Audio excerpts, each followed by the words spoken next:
तो दोस्तों आज हम फिर से आपके लिए लेकर आए हैं देश दुनिया की तमाम ताजा बड़ी खबरें। सबसे पहली बड़ी खबर में आपको बताएंगे कि इजराइल हमास युद्ध खत्म होने के बाद गाजा पट्टी में इजराइल के शासन करने पर मुस्लिम देशों ने लगाई रोक। गाजा पट्टी में बनेगी संयुक्त अरब अमीरात की सरकार। इजराइल के उड़े होश मुस्लिम देश बोले नहीं करने देंगे गाजा पर इजराइल को कब्जा। मध्य प्रदेश में गृह मंत्री अमित शाह ने किया ऐलान, मध्य प्रदेश में भाजपा की सरकार बनी तो अयोध्या के राम मंदिर के फ्री में हिंदुओं को कराएंगे दर्शन। भारत के बाद इंडिया के बाद अब नेपाल ने टिकटॉक पर लगाया बैन, जानकारी चुराने का लगाया आरोप। नू दंगों में बीजेपी सरकार द्वारा मुसलमानों के घरों पर बुलडोजर चलाने के बाद जमात-ए-उलमा-ए-हिंद ने उन सभी मुसलमानों को बनवा कर दिया नया घर, आज सौंपी है मौलानाओं ने चाबी। दीपावली पर स्वामी प्रसाद मौर्य ने फिर से उड़ाया हिंदू देवी देवताओं का मजाक, कहा 4 हाथ वाली लक्ष्मी कैसे हो सकती है पैदा। कनाडा से हिंदूवादी संगठनों को लगा बड़ा झटका, कनाडा में खालिस्तानियों ने दिवाली के मौके पर हिंदुओं को दी गाली, कर दी पत्थरबाजी।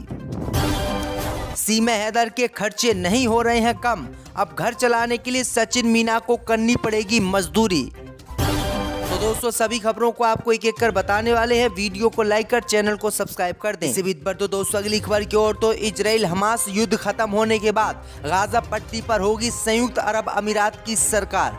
जो दोस्तों आपको बता दें कि इजराइल और हमास के बीच इस समय भीषण जंग जारी है। इसी जंग के बीच खबर सामने निकल कर आई दोस्तों कि इजराइल हमास के युद्ध खत्म होने के बाद गाजा पट्टी में संयुक्त अरब अमीरात की सरकार होगी।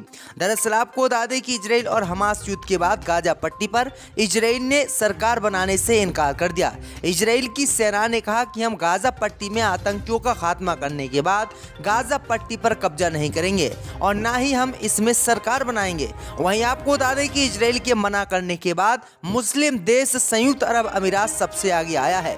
संयुक्त अरब अमीरात ने गाजा पट्टी में सरकार बनाने का ऐलान कर दिया है। तो ये बड़ी अपडेट आ रही दोस्तों। इसी बीच पर तो दोस्तों अगली खबर की ओर, तो मध्य प्रदेश में बीजेपी ने किया वादा, सरकार बनी तो अयोध्या के राम मंदिर के फ्री में कराएंगे दर्शन।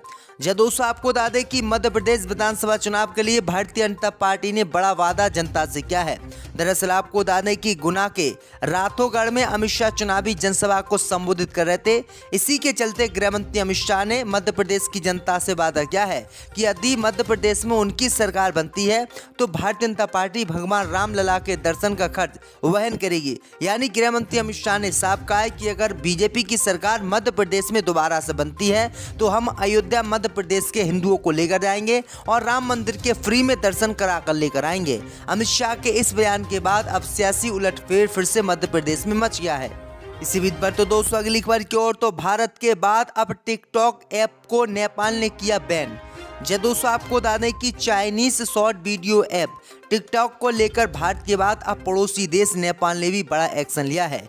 नेपाल ने टिकटॉक के खिलाफ एक्शन लेते हुए इसको देश में बैन कर दिया है। नेपाल की सरकार ने सोमवार को इसकी घोषणा की थी कि टिकटॉक आपसी प्रेम पर नेगेटिव असर डाल रहा है। नेपाल की संचार और सूचना प्रौद्योगिकी मंत्री रेखा शर्मा ने समाचार एजेंसी पीटीआई को बताया कि टिकटॉक के इस्तेमाल पर रोक लगाने का फैसला कैबिनेट बैठक में लिया गया है।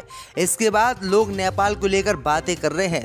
दरअसल आपको बता दें कि जब इंडिया में टिकटॉक को बैन किया गया था तब इसकी पूरी दुनिया में चर्चा हुई थी और इंडिया के बाद अब उसके पड़ोसी देश नेपाल ने भी टिकटॉक पर बैन लगा दिया है। इसी बीच पर तो दोस्तों अगली खबर की ओर, तो नू दंगों के पीड़ितों को जमात-ए-उलमा-ए-हिंद ने घर बनवा कर दी चाबियां। दोस्तों आपको बता दें कि हरियाणा के नू में हिंदू मुस्लिम के जो दंगे हुए थे, उन्हीं दंगों में हरियाणा की बीजेपी सरकार ने जिन मुसलमानों के घरों पर बुलडोजर चलाया था और अवैध निर्माण बताया था, उन्हीं पीड़ितों को जमात-ए-उलमा-ए-हिंद ने नया घर बनवाकर चाबियां सौंपी है। दरअसल आपको बता दें कि जमात-ए-उलमा-ए-हिंद के अध्यक्ष मौलाना महमूद मदनी ने सरकारी एजेंसियों पर क्रूर कार्रवाई करने का आरोप लगाया था। दरअसल आपको बता दें कि जब हरियाणा की नू हिंसा हुई थी उसमें कई मुसलमानों की मौतें हुई थी और हरियाणा की बीजेपी सरकार ने कई हजार मुसलमानों के घरों पर बुलडोजर चला दिया था और इन्हीं मामलों को लेकर जामियत उलमा हिंद उस समय काफ़ी नाराज हुआ था और अब जामियत उलमा हिंद ने कार्रवाई करते हुए नू दंगा से पीड़ितों के घरों को बनवाया है और उन्हें अब चाबियां सौंपी है, जिसके पूरे देश में चर्चा हो रही है। इसी बीच पर तो दोस्तों अगली खबर की ओर, तो कनाडा से हिंदुओं को लगा फिर बड़ा झटका। कनाडा में खालिस्तानियों को रास नहीं आई दीपावली, त्योहार मना रहे हिंदुओं को जमकर पीटा। जी दोस्तों आपको बता दें कि कनाडा से एक बार फिर हिंदू समुदाय को बड़ा झटका लगा है। कनाडा में खालिस्तानी संगठनों ने एक बार फिर उपद्रव करने की हिमाकत की है। कनाडा में हिंदुओं और अन्य भारतीयों का दिवाली मनाना खालिस्तानियों को रास नहीं आया और वे गाली गलौज पत्थरबाजी पर उतर आए। जानकारी के मुताबिक कनाडा के क्यूबेक प्रांत के ब्रह्मपटन बोरा में दिवाली उत्सव के दौरान खालिस्तानी समर्थकों ने हिंदुओं को दौड़ा दौड़ा कर पीटा, उनके ऊपर हमला किया, उन्हें गंदी गंदी गालियां दी।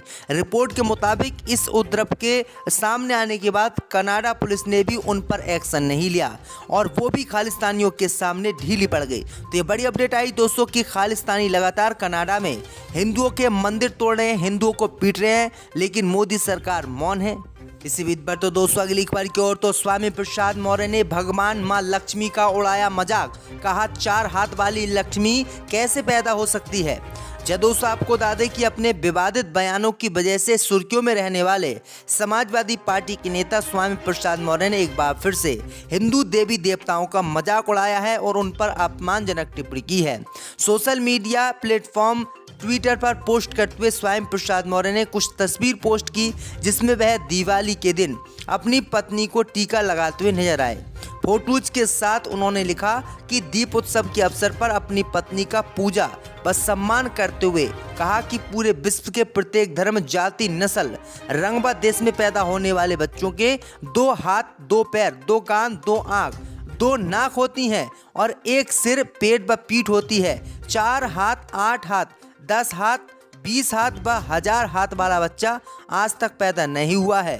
2-4 हाथ वाली लक्ष्मी कैसे पैदा हो सकती है। यदि आप लक्ष्मी देवी की पूजा करना चाहते हैं तो अपने घर वालों की पूजा व सम्मान करें सही मायने में, क्योंकि जो देवी है 4 हाथ पांव वाली वो देवी नहीं, क्योंकि 4 हाथ पांव वाले बच्चे पैदा ही नहीं होते हैं। और माँ लक्ष्मी कैसे पैदा होगी, इसलिए माँ लक्ष्मी की पूजा हम लोगों को नहीं करनी चाहिए। तो स्वामी प्रसाद मौर्य ने यह दावा किया, जिसके बाद वो कट्टरपंथी हिंदुओं के निशाने पर आ गए। इसी बीच पर तो दोस्तों अगली खबर की ओर, तो अंध भक्तों के दामाद ऋषि सुनक को प्रधानमंत्री पद से हटाने की ब्रिटेन में तैयारी हुई शुरू। जब दोस्तों आपको बता दें कि सुइला ब्रेवरमैन को गृह मंत्री पद से हटाने के बाद से ब्रिटेन के पीएम और अंध भक्तों के दामाद ऋषि सुनक आलोचकों के निशाने पर आ गए हैं और अब खबर सामने आई है कि ऋषि सुनक की पार्टी के ही सांसदों ने उनके खिलाफ अविश्वास प्रस्ताव लाने की शुरुआत कर दी है। वहीं आपको बता दें कि ब्रिटेन के जो सांसद हैं उन्होंने अंध भक्तों के दामाद ऋषि सुनक को पीएम पद से हटाने की तैयारी शुरू कर दी है। उनका कहना है कि ब्रिटेन का प्रधानमंत्री कोई और बनना चाहिए, ऋषि सुनक नहीं। तो ये बड़ी अपडेट आ रही दोस्तों। इसी बीच पर तो दोस्तों अगली खबर की ओर, तो पाकिस्तानी महिला सीमा हैदर के खर्चे नहीं हो रहे कम, अब घर चलाने के लिए सचिन मीना को करना पड़ेगा काम। जब दोस्तों आपको बता दें कि पाकिस्तान से भागकर अवैध रूप से भारत में रह रही सीमा हैदर को लेकर एक नई खबर सामने आई है। दरअसल आपको बता दें कि सीमा हैदर का खर्चे कम नहीं हो रहे हैं और ज़्यादा खर्चे के कारण अब सचिन मीना को घर चलाने के लिए बाहर काम पर जाना पड़ेगा। दरअसल आपको बता दें कि सीमा हैदर का पति सचिन मीना एक जो है दुकान पर रहता था, जिसमें उन्हें 8-9 हज़ार रुपये की तनख्वाह मिलती थी। लेकिन 8-9 हज़ार रुपये की तनख्वाह में सीमा हैदर के आ जाने के बाद गुजारा घर का नहीं हो रहा है, जिसके बाद सीमा हैदर घर में काम करेगी तो सचिन मीना अब घर चलाने के लिए मजदूरी करने जाएगा। तो ये बड़ी अपडेट आ रही दोस्तों।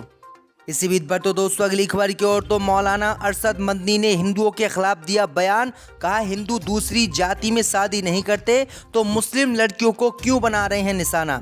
जब दोस्तों आपको बता दें कि अपने बयानों से हमेशा से हिंदूवादी संगठनों को खटकने वाले जमात हिंद के अध्यक्ष मौलाना अरशद मदनी ने एक बार फिर से इजराइल हमास युद्ध के बीच हिंदूवादी संगठनों को नसीहत दी है। दरअसल आपको बता दें कि महमूद मदनी ने कहा कि अगर कोई मुस्लिम लड़का किसी गैर लड़की के साथ नाजायज संबंध बनाता है तो वो लानती है और इस्लाम इसकी इजाज़त नहीं देता है। इसी तरह कोई हिंदू किसी मुस्लिम लड़की के साथ ऐसा करता है तो वो भी नाकाबिले बर्दाश्त है। उन्होंने कहा कि हिंदू अपना दावा करते हैं कि हम दूसरी जाति में शादी नहीं करते हैं, लेकिन वो मुस्लिम लड़कियों से शादी कर लेते हैं। मौलाना मदनी ने कहा कि हिंदू जब दूसरी जाति में शादी हिंदू धर्म में नहीं करते हैं तो वो मुस्लिम लड़कियों को आखिरकार निशाना क्यों बनाते हैं।